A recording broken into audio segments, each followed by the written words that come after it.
sou Alexandre Atmarama.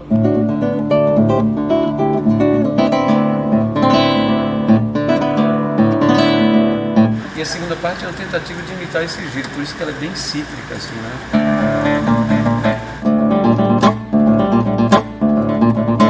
Eu posso dizer, se existe algo que eu nunca tive dúvida, foi o fato da minha paixão pelo violão.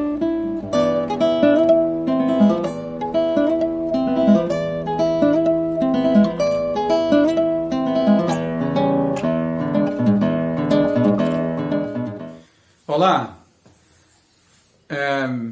é um prazer poder participar desse projeto Aldeia Sesc Seridó 2020 e eu trouxe aqui para vocês algumas composições minhas e eu vou falar antecipadamente, quer dizer, antes de tocar cada uma delas, eu vou falar um pouco sobre elas.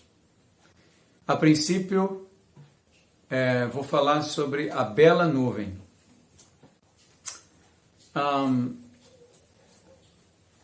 Os Vedas são escrituras muito antigas, provavelmente as mais antigas da humanidade, e os Vedas revelam uma verdade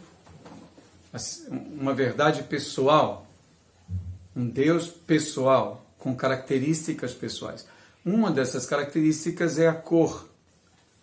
A cor do corpo de Deus, segundo os Vedas, se assemelha à cor de nuvens de chuva, nuvens recém-formadas.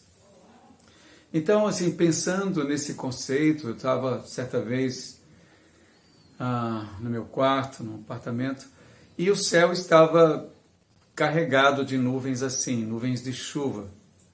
O violão estava próximo e essa música, eu poderia dizer que desceu como um presente lá de cima. E quando concluí assim, toda a composição e a escrita, resolvi dar para ela esse nome, A Bela Nuvem.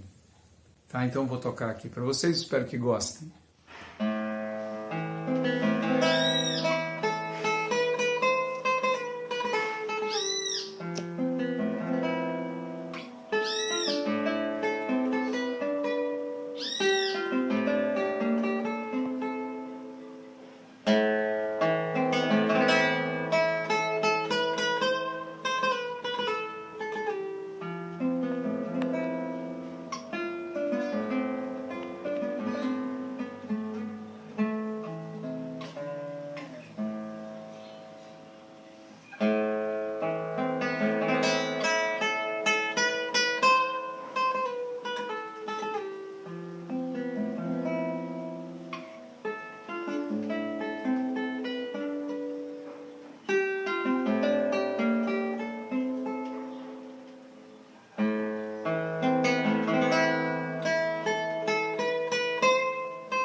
Então, Dança Remota é o título da próxima música que eu quero apresentar para vocês.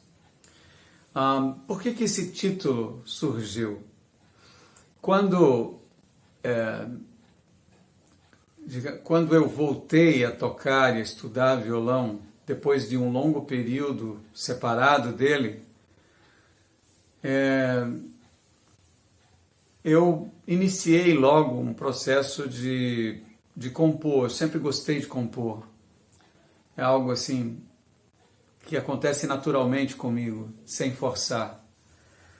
Então, com o violão, eu costumo lembrar, assim, me vêm as memórias de diferentes fases da minha vida. E quando eu era bem pequeno, assim, eu morei na casa de meus avós, no bairro do Alecrim, um bairro bem tradicional aqui, popular. E as casas eram divididas por muros feitos de varas entrelaçadas, né? Então eram cercas, na verdade.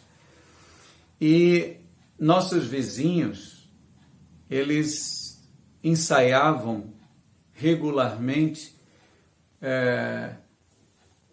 um bloco carnavalesco chamado a Tribo dos Guaranis.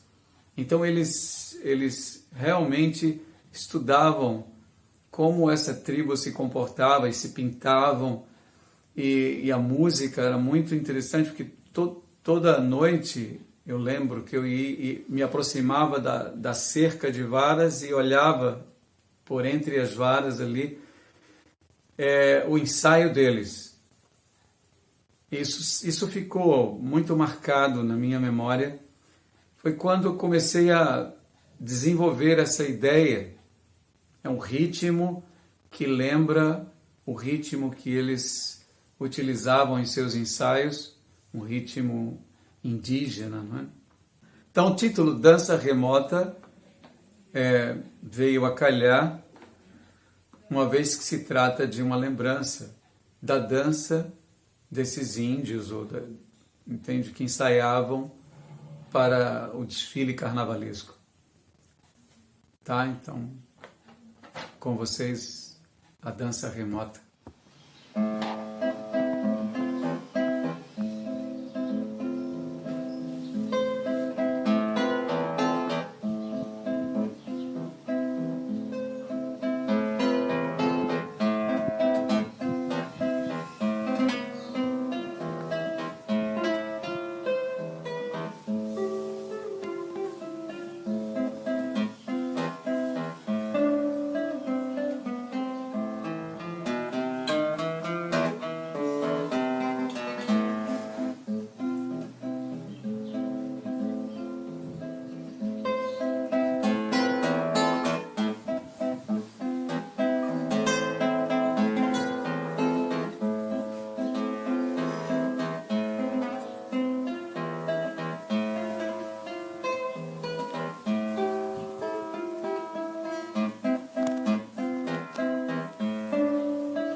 Então, seguindo aqui nossa contribuição, eu gostaria que vocês conhecessem agora a Casa de Farinha.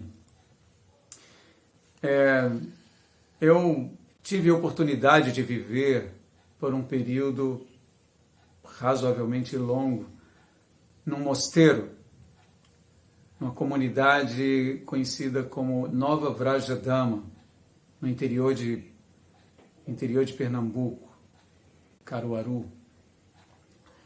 E lá, nesse mosteiro, nós tínhamos vizinhos, eles eram vizinhos muito amáveis, pessoas simples do Brejo. E eles nos visitavam e também, de vez em quando, nós os visitávamos. E assim, tínhamos um relacionamento caloroso, amigável. E eu lembro bem que na casa de um desses vizinhos, podíamos ver uma espécie de festival que acontecia porque eles viviam do beneficiamento da mandioca. Então eles tinham um forno arredondado, feito de alvenaria, e do centro desse forno saía uma haste assim, de madeira, e eles manualmente giravam essa haste para triturar a mandioca. Tudo acontecia de maneira muito festiva. Eles cantavam, dançavam, era assim, uma festa. Tanto que depois de muitos anos, quando eu retomei meus estudos ao violão, lembrando dessa cena, nasceu essa composição, Casa de Farinha. Ela tem duas partes bem distintas. A primeira é uma alusão à alegria desse povo nos recebendo na casa deles. E a segunda parte, que é curiosa, porque eu uso uma técnica para simular um giro, que seria, digamos, referente ao giro manual daquela roda de farinha, né? Depois, a seção A, que é a primeira seção, ela volta a acontecer com uma pequena mudança para finalização. Então, essa composição é bem festejada por amigos. Eu tenho amigos violonistas que têm tocado em vários lugares. E a reação de muitas pessoas também é algo muito curioso. Quando eu toquei na universidade uma vez, na reitoria, e algumas pessoas depois vieram comentar comigo que viveram uma situação assim, mesmo de casa de farinha, porque eles viviam numa fazenda e me agradeceram. E tem um depoimento de uma senhora que é uma coisa assim, ela viu tantas coisas na composição que eu próprio não consegui ver, mas ela viu porque tinha uma relação muito forte com o que ela viveu numa casa de farinha. Então, assim, eu gostaria muito de apresentar ou de trazer para que vocês vejam, para que vocês conheçam, tá? Então, com vocês, Casa de Farinha.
O termo Koli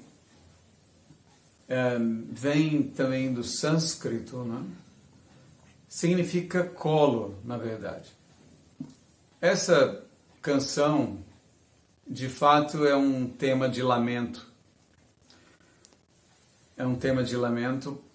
Um grande poeta chamado Bhaktivinoda Thakur, ele, vendo o sofrimento das almas que vivem esquecidas nesse mundo da espiritualidade, vivem imersas em atividades materialistas, então o coração dele se enche de pesar, de compaixão, e ele escreve muito belamente, assim, desejoso que as almas possam despertar de um sono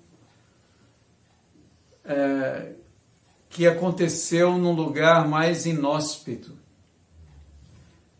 no colo de uma bruxa. Uma bruxa pode parecer, a princípio, muito boazinha. Ela faz isso simplesmente para atrair a atenção de suas vítimas, não é?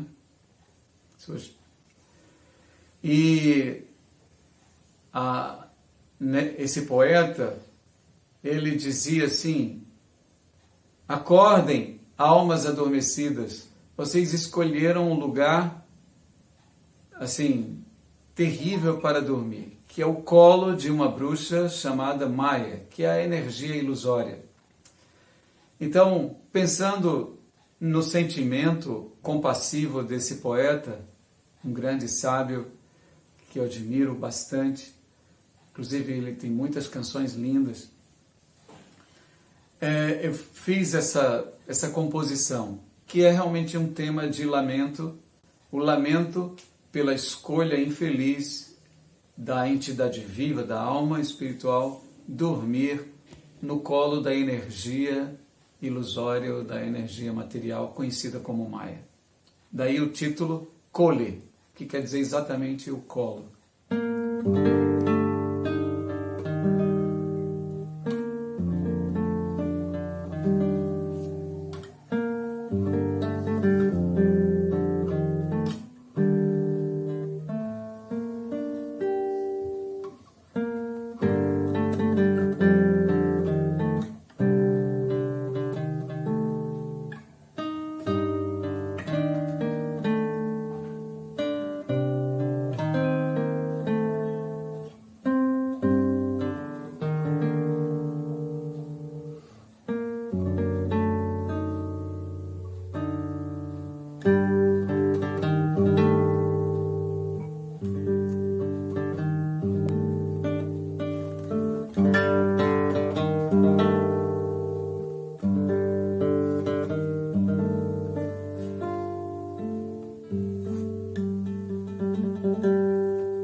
O termo Imaut, que é o título dessa próxima composição, especificamente Imaut 2.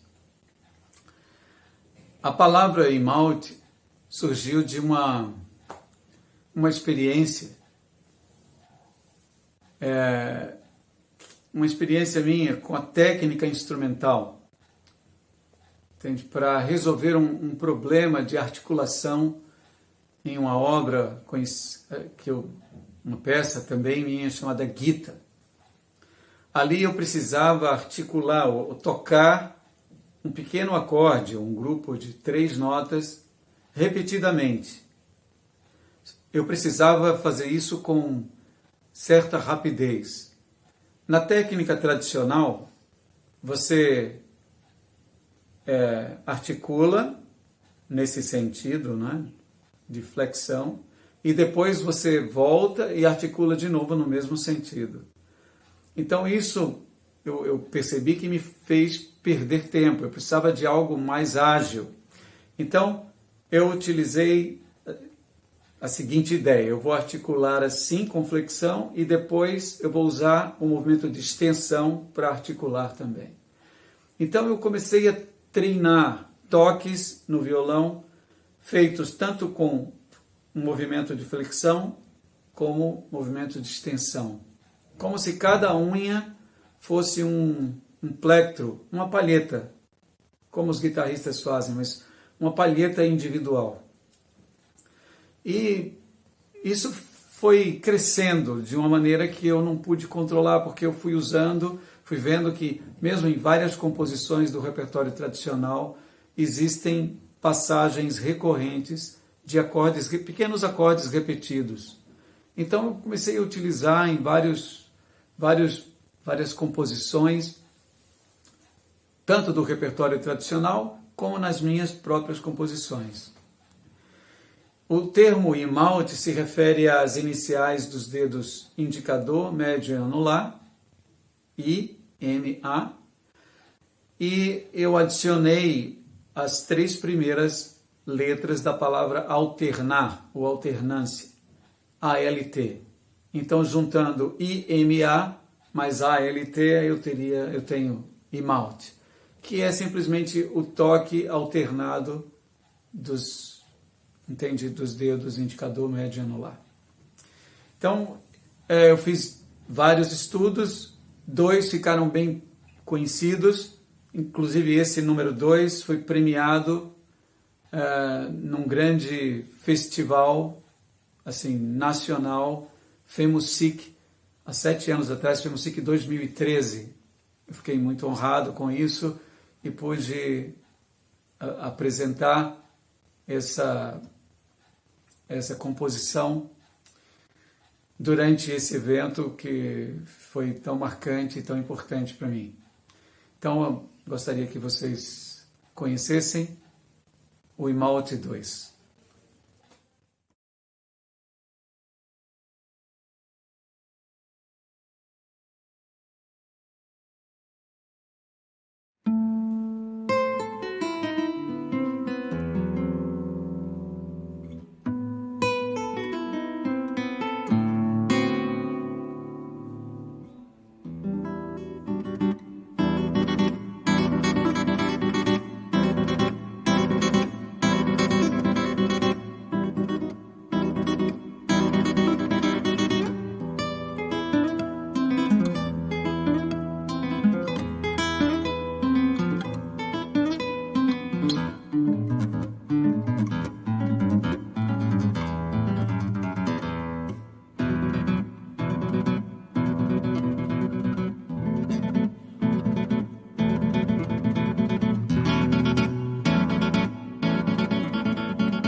Música